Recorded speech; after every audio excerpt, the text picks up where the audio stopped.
नमस्कार, Dane news देख रहे हैं आप और आपके साथ मैं हूं तनु। खबरों की शुरुआत करने से पहले आइए एक नजर डालते हैं उन खबरों पर जो बनी है आज की सुर्खियां।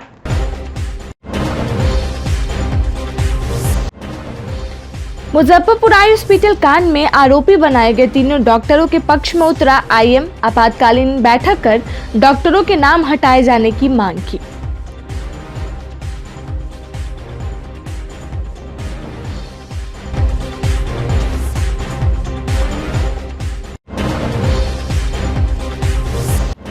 मुजफ्फरपुर आई हॉस्पिटल आगफोड़वा कांड को लेकर सीजेएम कोर्ट में दर्ज हुआ परिवारवाद।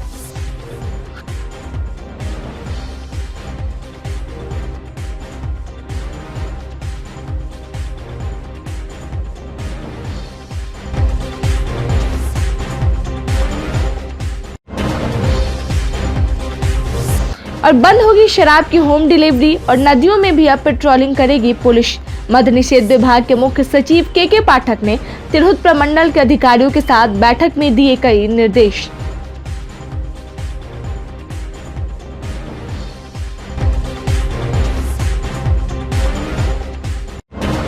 तो ये थी आज की सुर्खियां और अब खबरें विस्तार से। मुजफ्फरपुर आई हॉस्पिटल मामले में 3 डॉक्टरों पे एफआईआर दर्ज किए जाने को लेकर शुक्रवार को रेड क्रॉस सभागार में आईएमए की एक आपातकालीन बैठक की गई। बैठक में doctor ND Sahu, doctor Nirupama और डॉक्टर समीक्षा का नाम एफआईआर से हटाने और उन पर 307 के तहत दर्ज मुकदमे को वापस किए जाने की मांग डॉक्टरों ने जोर शोर से उठाया। पूरे मामलों को लेकर आईएमए के प्रेसिडेंट डॉक्टर सीवी कुमार ने civil surgeon doctor Vinay Kumar Sharma को बुलाया और उनका पक्ष जाना। Civil surgeon doctor Vinay Kumar Sharma का कहना है कि आईएमए के द्वारा उनसे पूछा गया कि किन सब कारणों से इन तीनों डॉक्टरों पर एफआईआर दर्ज कराई गई है।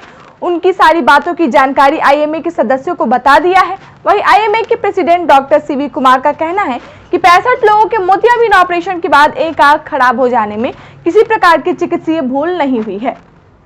यह सब कुछ मैनेजमेंट की गड़बड़ी या दवाओं की खराबी के कारण हुआ है, इसलिए एफआईआर से डॉक्टरों का नाम जल्द हटा दिया जाना चाहिए। की जो मीटिंग हुई उसमें सभी लोगों ने सर्वसम्मति से सभी फैक्ट्स को देखते हुए ये पाया है कि डॉक्टर की उसमें कोई गलती प्रथम दृष्टया नज़र नहीं आती है, क्योंकि उसने उसके पहले भी बहुत सारे ऑपरेशन किए हैं। 10 साल तक उस हॉस्पिटल में पहले भी ऑपरेशन किया है, कभी कोई ऐसा मामला नहीं आया। तो कहीं किसी दवा में या कुछ में मैन्युफैक्चरिंग कुछ इन्फेक्शन रहा हो, डिफेक्ट रहा हो, जिसके चलते ये वाकया हुआ हो, डॉक्टर कहीं से भी उसमें रिस्पॉन्सिबल नहीं। सर एक सवाल जानना चाहते हैं, एक दिन में कितने ऑपरेशन एक डॉक्टर कर सकते हैं? इसकी हमारे पास अभी इसकी आधिकारिक सूचना नहीं, क्योंकि मैं आई स्पेशलिस्ट नहीं हूँ। सर आगे क्या रणनीति बनाया गया है बैठक में? आज बैठक में यही कहा गया है कि डॉक्टर एज ए डॉक्टर जो क्वालिफाइड है, डिग्रीधारी है, उसके प्रोसीडियर में कोई फॉल्ट नहीं है। बाकी टेक्निकल्स जो भी हो, स्टरलाइजेशन में कहीं कुछ फॉल्ट रहा हो या दवा के सप्लाई में कहीं कुछ फॉल्ट रहा हो, उसके लिए डॉक्टर जिम्मेदार नहीं है, प्रबंधन अस्पताल जिम्मेदार है। उस पर जांच होना चाहिए। सर परिचय बता दीजिए। मैं doctor CV Kumar, president IMA Muzaffar. Sir अभी तक जो जांच हुई है वो डॉक्टरों के द्वारा ही की गई है। ये बात डॉक्टर की गई, तो उसमें कहीं भी डॉक्टर की जांच में ये नहीं लिखा है कि डॉक्टर जिम्मेदार है। उन्होंने प्रथम दृष्टया दिया कि ये लोगों ने काम किया है। अब उसका फाइनल रिपोर्ट का इंतजार हो रहा है। जो कमेटी बनाई गई है वो जब रिपोर्ट देगी तो सब कुछ साफ हो जाएगा। आईएमए के साथ बैठक थी, उन्होंने मेरा पक्ष पूछा कि आप क्या किया, बता दिया मैंने कि जो सही बात है मैंने वही लिखा है, उसके ज़्यादा मैंने कुछ नहीं किया। मुजफ्फरपुर आई हॉस्पिटल की मुश्किलें कम होने का नाम नहीं ले रही है। एक तरफ जहां civil surgeon doctor Vinay Sharma की ओर से एफआईआर दर्ज कराई गई है, जिसमें मुजफ्फरपुर आई हॉस्पिटल के सचिव दिलीप जलाल, प्रबंधक दीपक कुमार, आंख के ऑपरेशन करने वाले doctor ND Sahu, doctor Nirupama, doctor Samiksha और नेत्र सहायक बबीता कुमारी, बिल्टू कुमार, सरस्वती रानी, विकास कुमार, भावना वर्मा, अनूप कुमार, साहिन प्रवीण, सौरभ कुमार और उमाशंकर सिंह का नाम शामिल है।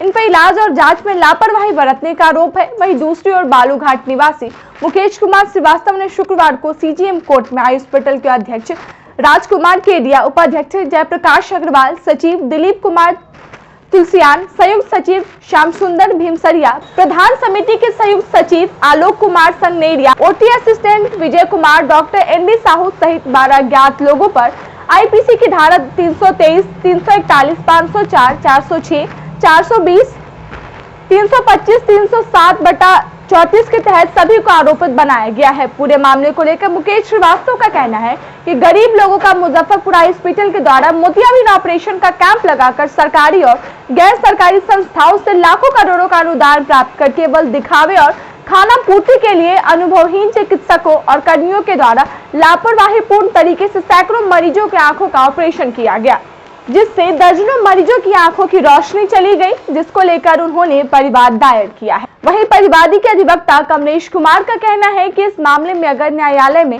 अपना पक्ष रखने में सफल हो जाते हैं तो सभी अभियुक्तों को आजीवन कारावास की सजा होगी। परिवाद स्वीकार करते हुए सुनवाई की अगली तिथि 10 दिसंबर को मुकर्रर की गई है।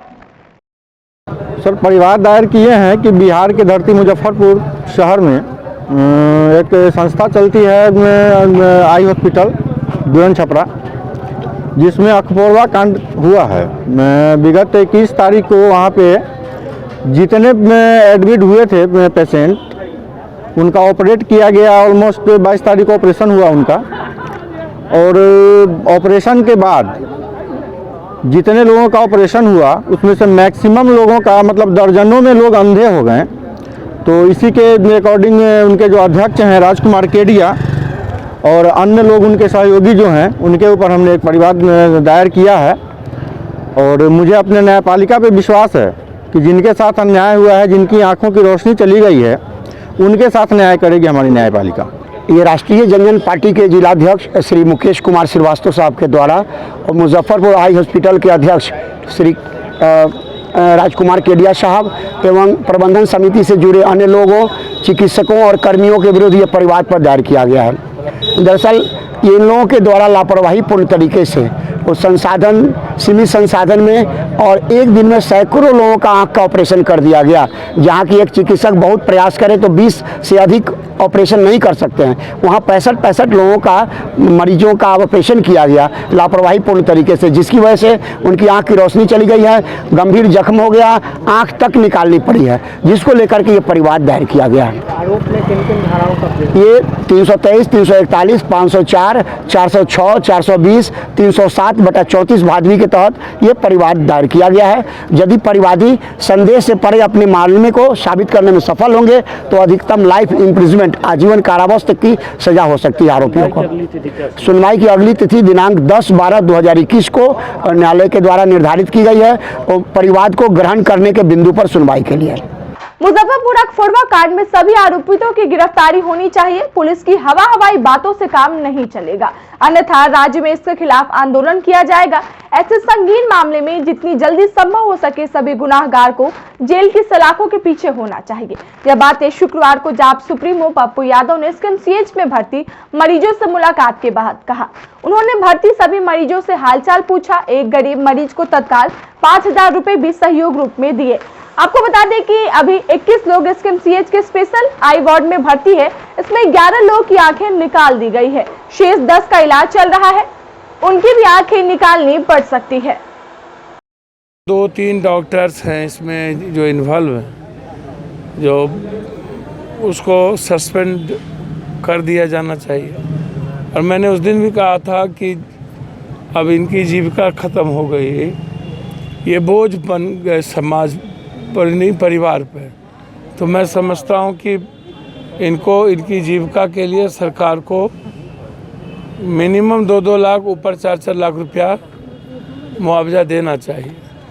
और ये घटना कोई आज नहीं, मैं पहले भी कहा हूँ कि जो फर्जी नर्सिंग होम है और फर्जी डॉक्टर, वो सही नर्सिंग होम और डॉक्टर को भी बदनाम करता है। तो ये जो बिल्कुल माफियाओं के साथ कुछ लोग लगे हुए हैं, लग करके कंप्लीट रूप से समाज को ख़त्म कर रहा है, खोखला बना रहा है। मेडिकल काउंसिल ऑफ इंडिया का कोई आउटपुट नहीं है, कोई पर्यावरण का सर्टिफिकेट नहीं है, कोई कागजात नहीं है, बस ड्रग्स इंस्पेक्टर से ले करके और ऊपर तक पैसे का डिस्ट्रीब्यूशन है। तो इसमें किस किस की भूमिका और भागीदारी है, मंत्री संतरी से लेकर के नीचे तक, इस पर कार्रवाई होनी चाहिए, जांच होनी चाहिए और अविलंब प्रबंधक को गिरफ्तार किया जाना चाहिए। दूसरी चीज़ की जो हालात हैं अभी पेशेंट के, बहुत सारे पेशेंट हैं जो नहीं है, जैसे एक पेशेंट मर गए, उसको हम लोकेट नहीं कर पाए, या सरकार गंभीरता नहीं दिखाई, प्रशासन ने गंभीरता नहीं दिखाई। अभी भी यहाँ बेड पर है, जैसे 6 नंबर बेड पर उनका कहना था कि हमारा आँख निकालने की प्रक्रिया थी, नहीं निकालने के कारण हमें सेकंड प्रॉब्लम भी बढ़ता जा रहा है और लोगों के भीतर डर है कि कोई और प्रॉब्लम ना बढ़ जाए। तो इसीलिए अविलंब कार्रवाई जरूरत पड़े तो इनको IGMS भेजना चाहिए। सिर्फ खाना पूर्ति करने के लिए सरकार कुछ भी बोल दे, सदन में इस पर कोई बहस और बहुत गंभीर मुद्दा तो बनता नहीं है। जबकि ये अखफरवा कांड से बड़ा कांड है, 65-70 और उसके बाद 28-30 लोगों की ज़िंदगी समाप्त कर देना, तो इससे बड़ा सवाल कुछ हो ही नहीं सकता है।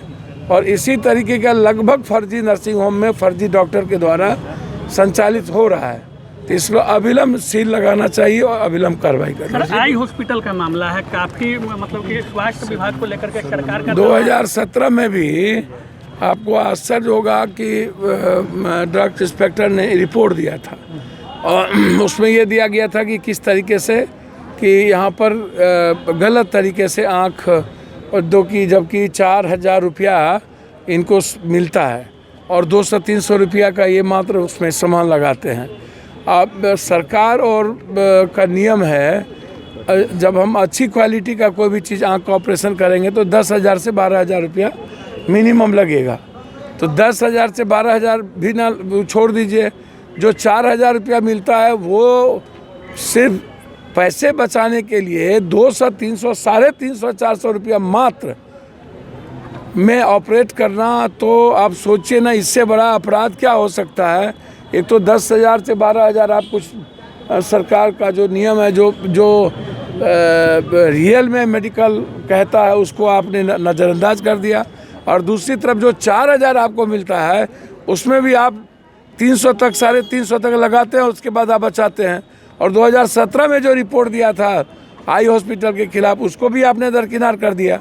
और जबकि इसके कस्टोडियन है कमिश्नर, तो कमिश्नर यदि कस्टोडियन है तो कमिश्नर पर भी पता चलना चाहिए और कार्रवाई होनी चाहिए कि क्या बिहार में शराबबंदी कानून को और भी सख्त और मजबूती से पालन कराए जाने को लेकर शुक्रवार को बिहार सरकार के मद्य निषेध के अपर मुख्य सचिव के पाठक मुजफ्फरपुर में पहुंचे और समाहरणालय सभागार में तिरहुत प्रमंडल के 6 जिले के जिलाधिकारी, पदाधिकारी और SP के साथ समीक्षा बैठक की।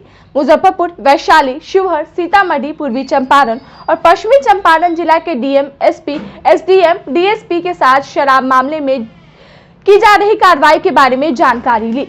सभी अधिकारी और पदाधिकारी के साथ समीक्षा बैठक करने के पश्चात मद्य निषेध के अपर मुख्य सचिव के पाठक ने बताया कि राज्य में शराबबंदी कानून को बेहतर तरीके से पालन कराना और इसको सुनिश्चित करने को लेकर समीक्षा की जा रही है। किसी भी सूरत में अब जहरीली शराब पीने से मौत नहीं होनी चाहिए। उन्होंने बताया कि शराब की होम डिलीवरी किसी भी शर्त में अब जहरीली शराब पीने से मौत नहीं होनी चाहिए। उन्होंने बताया कि शराब की होम डिलीवरी किसी भी शर्त पे नहीं होनी चाहिए। इसको लेकर दिशा निर्देश दिया गया। अवैध शराब के आने वाले खेप को लेकर ड्रोन से निगरानी किया जाएगा और मामले में सीमावर्ती क्षेत्रों में इसको रोक लगाया जा सके, इसको लेकर नदियों में भी पुलिस पेट्रोलिंग करे, इसका निर्देश दिया गया है। साथ ही सीतामढ़ी के SSB के साथ में लैजनिंग कर कार्रवाई हो। आज कमिश्नर साहब के अध्यक्षता में हम लोगों ने बैठक की। सारे जिले आए थे, सभी जिलों के DMs, SPs, SDMs, SDPOs आए थे। तो ये बड़ा सघन रिव्यू हुआ है आंकड़ों के हिसाब से। हम लोगों ने 2 चीज़ों पे बहुत प्रायोरिटी दी है कि एक तो हूच डेथ इस प्रमंडल की एक समस्या है, अब नहीं होनी चाहिए, और हमने कहा है कि अब हम लोग बहुत कड़ी कार्रवाई अफसरों पे करेंगे। हूच डेथ के लिए हमने कहा छापेमारी और सघन करें। दूसरा हमने कहा है कि होम डिलीवरी को टैकल किया जाए। होम डिलीवरी से शराब उतनी बिकती नहीं है जितनी बदनामी होती है, तो वो चीज़ों को हमने कहा है कि ये 2 चीज़ों पे प्रायोरिटी है। बाकी जो इंटर स्टेट मूवमेंट है और जगह से शराब आ रही है, उस पर तो इन लोगों ने छापेमारी कर दी है। पिछले 16 तारीख से जब माननीय मुख्यमंत्री जी का पहला रिव्यू इसमें हुआ था इस महीने, उसके बाद से काफ़ी तेज़ी आई है इस मुजफ्फरपुर प्रमंडल में। काफ़ी छापेमारियाँ हुई हैं, पुलिस ने भी किया है, एक्साइज ने भी किया है। तो अब हम लोगों ने आज रिव्यू किया है कि 16 तारीख के बाद माननीय मुख्यमंत्री के निर्देश के बाद क्या क्या कार्रवाई इस प्रमंडल के जिलों में हुई है।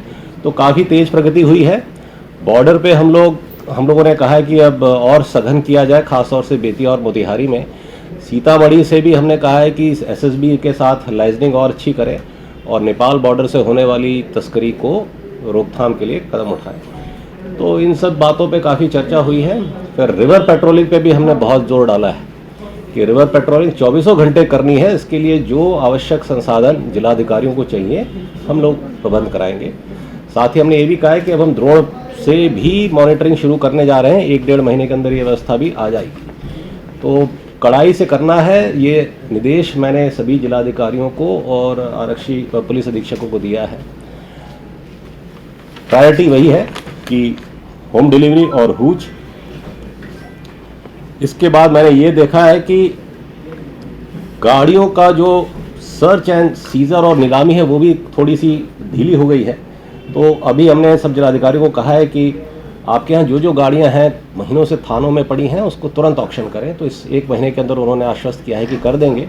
बीच में कोरोना की वजह से काम प्रभावित हुआ था, फिर चुनाव, पंचायत चुनाव भी आप सब अवगत हैं चल रहा है, तो इस वजह से थोड़ा सा हो गया था। किंतु माननीय मुख्यमंत्री की बैठक के बाद सब जगह तेज़ी आई है। पर जो हमारी शिकायतों का आता है तो उस पर भी हमने रिव्यू किया है कि जब कॉल सेंटर में शिकायत आए तो रिस्पांस टाइम जो आधे घंटे का है उस पर छापामारी हो। जिन जिन शिकायतों पे छापामारी नहीं हुई थी उस पर भी मैंने डीएम्स और एसपीस को कहा है कि तुरंत छापेमारी करें। मैंने अपना नंबर भी व्हाट्सएप किया है। काफ़ी शिकायतें आ रही हैं, काफ़ी रेड हुई है। इनफैक्ट कल कुछ रेड तो डीएम साहब ने, एसपी साहब ने कल रात में कराई हैं, उसमें भी 4 आदमी अरेस्ट हुए हैं। तो सूचना आ रही है, ये एक अच्छी बात है हमारे। इसका मतलब है कि प्रशासन पर सरकार का भरोसा है, लोगों का भरोसा है, तो ये अच्छी बात है। तो इन्हीं सब बातों पे चर्चा हुई है। मैं आगे अनुरोध करूंगा प्रमंडलीय आयुक्त महोदय इस पे कुछ और बातें बोलना चाहिए। शुक्रवार को भाकपा माले, इनकलाबी नौजवान सभा और इंसाफ मंच के संयुक्त तत्वाधान में आई हॉस्पिटल में हुए अखफोड़वा कांड के विरोध में हरिसभा चौक स्थित कार्यालय में प्रतिवाद मार्च निकाला गया, जो विभिन्न मार्गों से होते हुए कल्याणी चौक पहुंच समाप्त हुआ। माले नगर सचिव और इंसाफ मंच के राज्य अध्यक्ष सूरज कुमार सिंह ने कहा कि भागलपुर अखफोड़वा कांड में भी बड़बड़ आंख ऑपरेशन कांड हुआ है। सरकार स्वास्थ्य मंत्री मंगल पांडे को बर्खास्त करे और पीड़ितों को 10 लाख मुआवजा और मुफ्त इलाज करवाए। मुजफ्फरपुर के अंदर मुजफ्फरपुर का जो आई हॉस्पिटल है, उस हॉस्पिटल के अंदर जिस तरीके से गरीबों के आंखों के साथ, उनके जीवन के साथ जिस तरीके की आपराधिक लापरवाही हुई है, ये बहुत बड़ा मामला है। हम लोगों ने सुना था कि भागलपुर के अंदर एक अखफोड़वा कांड हुआ था, लेकिन ये घटना उस अखफोड़वा कांड से भी बड़बड़ है, क्योंकि इसमें जो अब खबरें निकल कर आ रही हैं उसमें अब ये खबरें निकल कर आ रही हैं कि अब कुछ लोगों के मौत होने शुरू हो गए हैं। आज भी जो खबर आई है कि बंदरा की एक महिला का निधन हो गया। ये बहुत बड़ी घटना है और इस घटना के लिए सिर्फ आप हॉस्पिटल के प्रबंधक को, हॉस्पिटल के सचिव को और डॉक्टर को अगर आप सिर्फ जिम्मेवार ठहराएंगे तो वो जिम्मेवार सिर्फ बात उतनी ही पर ख़त्म नहीं होगी, क्योंकि इस बिहार के अंदर में जो भी चीज़ चल रहा है, जो भी संस्थाएं चल रही है, जो भी निजी क्लिनिक चल रहा है, कोई हॉस्पिटल चल रहा है, उस हॉस्पिटल पर, क्लिनिक पर सरकार का कोई नियंत्रण है कि नहीं, सरकार किसी चीज़ के लिए जवाबदेह है कि नहीं। इसलिए हमारी पार्टी आज प्रतिवाद मार्च निकालते हुए हम ये मांग कर रहे हैं कि इस अखफोड़वा कांड की जो पुनरावृत्ति हुई है मुजफ्फरपुर के अंदर में, जो इतनी बर्बर घटना है, इस घटना के लिए नीतीश जी खुद जवाब दे बिहार की जनता को, और इस पूरे घटना के लिए जिम्मेवार मानते हुए जो स्वास्थ्य मंत्री हैं मंगल पांडे, जिनको कोरोना के समय में भी जिसमें बिहार के में कई मौतें हुई, और उस समय भी जो है सरकार ने उनको बचाया, स्वास्थ्य मंत्री मंगल पांडे को सरकार अविलंब बर्खास्त करे और कार्रवाई करे, और जितने भी लोग शामिल हैं उन तमाम लोगों की अविलंब गिरफ्तारी होनी चाहिए। सिर्फ एफआईआर करके आप खाना पूर्ति करके बात को खत्म करेंगे, वहाँ पर बात नहीं ठहरती है।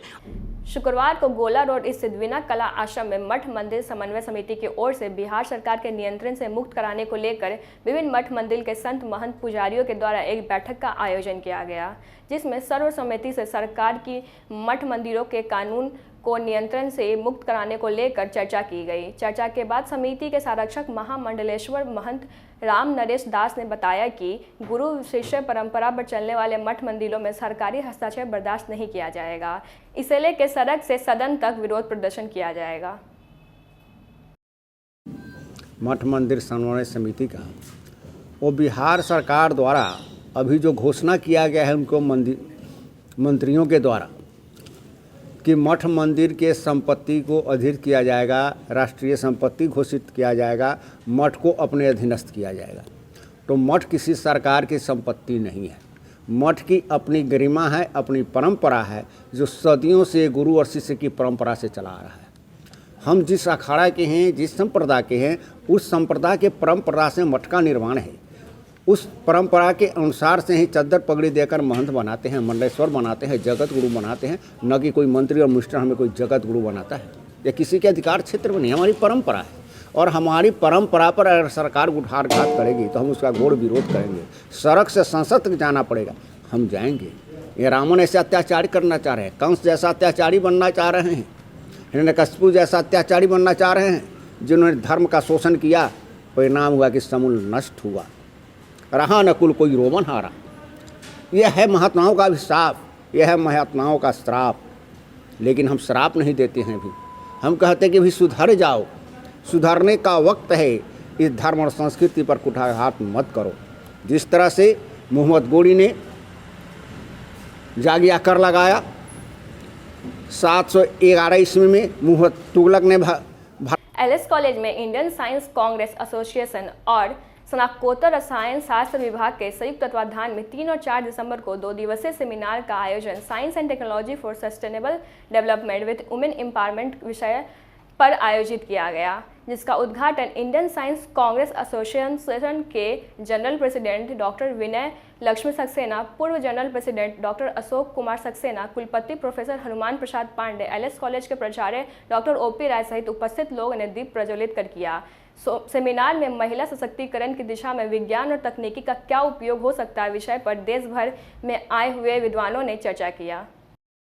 आज का सेमिनार डॉक्टर राजेंद्र प्रसाद की जयंती समारोह के अवसर पर नारी सशक्तिकरण के लिए सतत विकास कैसे हो, अगली पीढ़ी कैसे बचे, कैसे स्वस्थ हवा में सांस ले और कैसे स्वच्छ पानी पिए और निरोग रहे, इसके लिए उस पर साइंस टेक्नोलॉजी के बहुत सारे वैज्ञानिक, बहुत सारे रिसर्चर, देश के इंडियन साइंस कांग्रेस के बड़े बड़े पदाधिकारी, एक्स चेयरमैन तक यहाँ पधारे हैं और सब मिलकर विचार करेंगे जो किस प्रकार से भारत को विकासशील से विकसित देश साइंस टेक्नोलॉजी के मदद से, चीन पर जो हम लोग आश्रित होते जा रहे हैं, चीन 80% हमारे मार्केट पे कब्जा करते जा रहा, किस प्रकार से हम लोग अपना सारा उत्पादन अपना करें, हम लोग जो आयात करते हैं उसको घटाएं, हम ही लोग निर्यात करें, क्योंकि हम पहले विश्व गुरु थे, आगे भी हम विश्व गुरु के जैसे पूजे जाएं। हमारा ह्यूमन रिसोर्स ऐसा हो विश्व के हर पद पर हर जगह साइंटिस्ट के रूप में रहे और हम सब मिलके लंगर सिंह कॉलेज में क्वालिटी एजुकेशन दें, क्वालिटी रिसर्च हो और फिर लंगर सिंह कॉलेज जिस सपना लेके डॉक्टर राजेंद्र प्रसाद इस स्थान का चयन किए थे, जो यहाँ ये कॉलेज स्थापित हुआ, उस सपना को हम सब शिक्षक, छात्र, अभिभावक और यहाँ के जनप्रतिनिधि और मीडिया के बंधु लग के इसको फिर से उसी रूप में लाएं और नई पीढ़ी का विकास हो, क्योंकि ह्यूमन रिसोर्स ही अगर डेवलप होगा तभी ये देश सोने की चिड़िया फिर से हो सकती है, विश्व गुरु के जैसे पूजा जा सकता है। आप मीडिया के बंधु जन जन तक पहुंचाएं, लंगर सिंह कॉलेज में जो बच्चे पढ़ने आए वो क्वालिटी एजुकेशन लेके जाएं। और शुक्रवार को बागेश्वरी मुख्य बधिर आवासीय विद्यालय के प्रांगण में विश्व दिव्यांग दिवस पर दिव्यांग बच्चों के द्वारा सांस्कृतिक कार्यक्रम का आयोजन किया गया, जिसमें दिव्यांग बच्चों ने एक से बढ़कर एक कार्यक्रम प्रस्तुत कर उपस्थित लोगों को मंत्रमुग्ध कर दिया। साथ ही गुरुवार को हुए पेंटिंग और खेलकूद प्रतियोगिता विजेता प्रतिभागियों को सम्मानित किया जाएगा। मौके पर मुख्य अतिथि भारतीय स्टेट बैंक के मुख्य प्रबंधक अभिषेक कुमार, वशिष्ठ अतिथि उप प्रबंधक आलोक कुमार, समाजसेवी वैभव मिश्रा, ऑक्सीजन बाबा अविनाश तिरंगा, साहित्यकार डॉक्टर संजय पंकज, संस्थान के सचिव संजय कुमार, स्कूल के प्राचार्य राजू कुमार सहित काफी संख्या में लोग मौजूद रहे।